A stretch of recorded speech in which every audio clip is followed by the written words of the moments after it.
For many people, learning is just about basic exposure to new things. They memorize simple details just long enough to pass a test.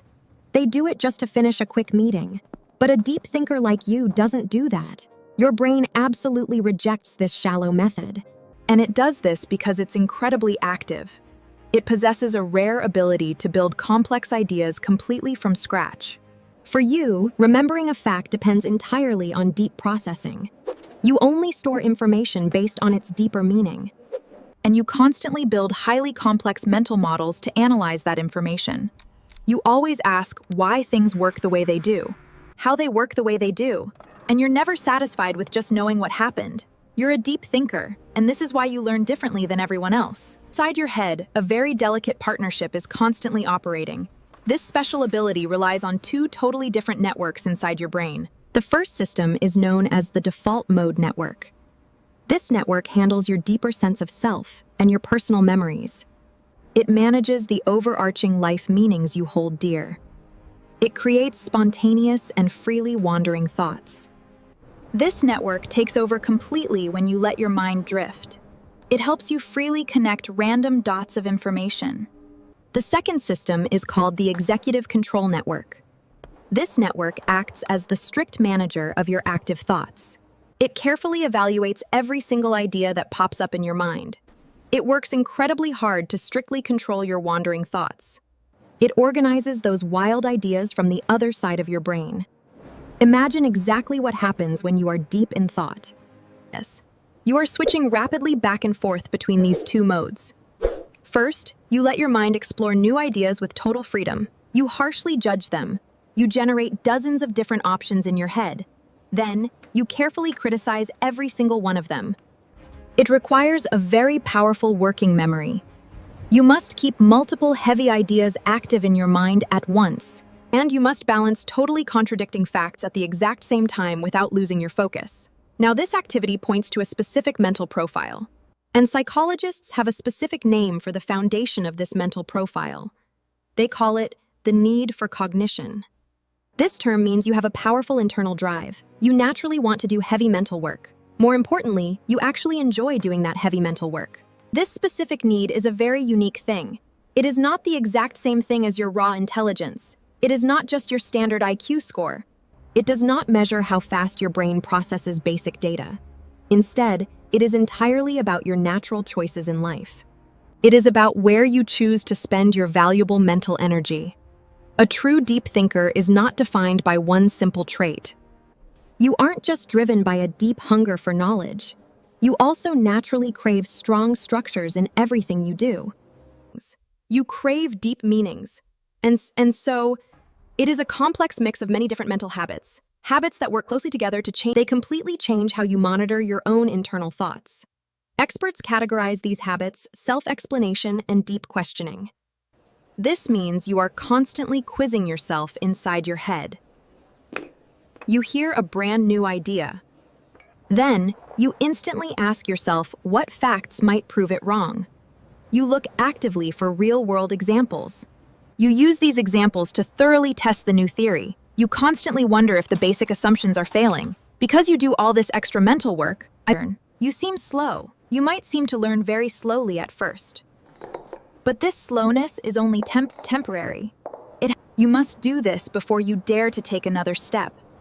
This deep need also explains a vast amount of your frustration. It explains why standard schools feel so suffocating, why typical corporate jobs crush your spirit. Traditional education focuses strictly on shallow memory and highly rewards fast testing. Deep thinkers do not learn that way at all. You focus heavily on how things relate to one another. And because you learn this way, you face unique challenges in the real world. Being a deep thinker is not a magic ticket, and it does not guarantee conventional or everyday success in life. Consider a common personality trait called conscientiousness. Conscientiousness is about strict discipline and following the rules.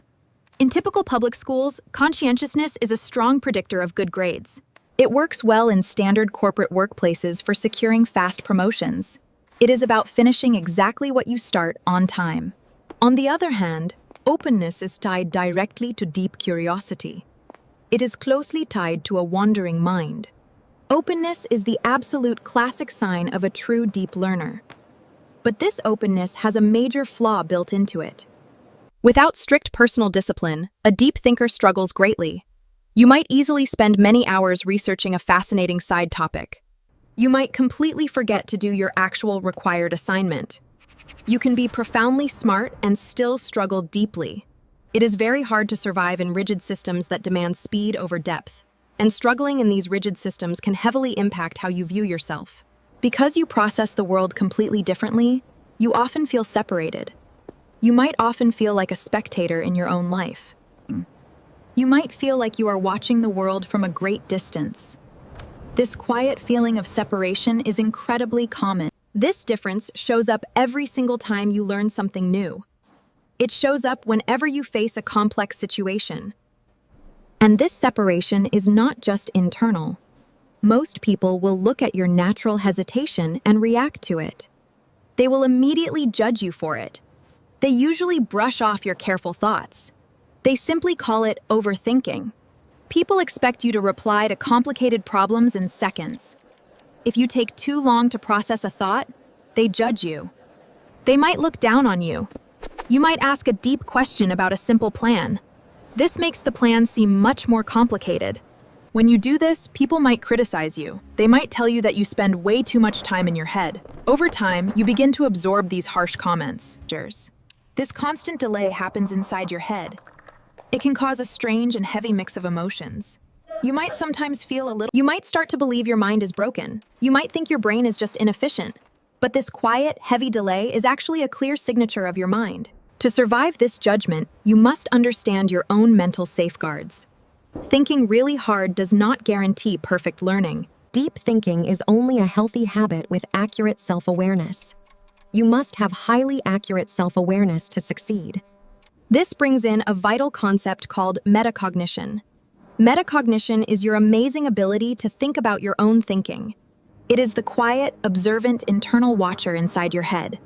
It tells you honestly if you actually understand a complex topic. It clearly warns you if you are just spinning your wheels. It lets you know if you are getting absolutely nowhere. Specific front-facing areas in your brain carefully track your feelings. They track exactly how uncertain you feel about a big choice. Meanwhile, other front areas of your brain step in to help. They help you change your path when you realize you are wrong. They feel it as a physical sensation. Because they do this, they know when to admit defeat.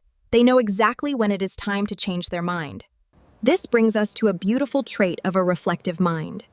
It is a powerful concept called intellectual humility. This term means you are completely willing to admit your limits. You easily accept the chance that your beliefs are incomplete. You accept they might even be completely wrong. This quiet trait is closely tied to total openness. You fully understand how incredibly complex the world actually is. Therefore, you rarely speak with loud, unearned confidence. You might seem very hesitant to the loud people around you, but that outward hesitation is actually a rigorous error correction system. It runs constantly inside your head to keep you accurate. It is driven by a real desire to solve hard problems. You naturally think deeply about the world. But you can also get frozen by choice overload under specific conditions. This is called decision paralysis. It happens when your choices are extremely complex and highly detailed. It happens when your personal preferences are highly uncertain. It also happens when your final end goal is blurry and unclear. It is crucial to understand that deep analysis does not harm you. The real harm comes from analyzing things without clear internal boundaries. Severe damage happens when you have absolutely no internal rules. You need rules for when to simply stop thinking and start acting. Overthinking keeps the heavy potency of a brilliant insight. However, it totally loses its healthy flexibility and movement. That is the true tragedy of a completely unmanaged mind. You must build these walls around your beautiful, relentless mind. You must actively learn how to leave some difficult questions completely unanswered. You must do this without letting it bother you. You must pay very close attention to your thoughts. Notice exactly when you slip into unmanaged loops. Notice exactly when you slip into unmanaged loops. When you get struck by decision paralysis. When you catch yourself looping. You must act gently. Gently guide your mind back to a place of safety and action. You absolutely do not have to match the frantic pace of others. People are rushing around you, but you do not have to. The world constantly rushes forward without looking. Let them. Your unique ability to sit quietly is not a weakness. Sitting with complicated, difficult things is a beautiful thing. It is a profound and incredibly rare form of quiet courage. Always remember to take the time to care for your mind.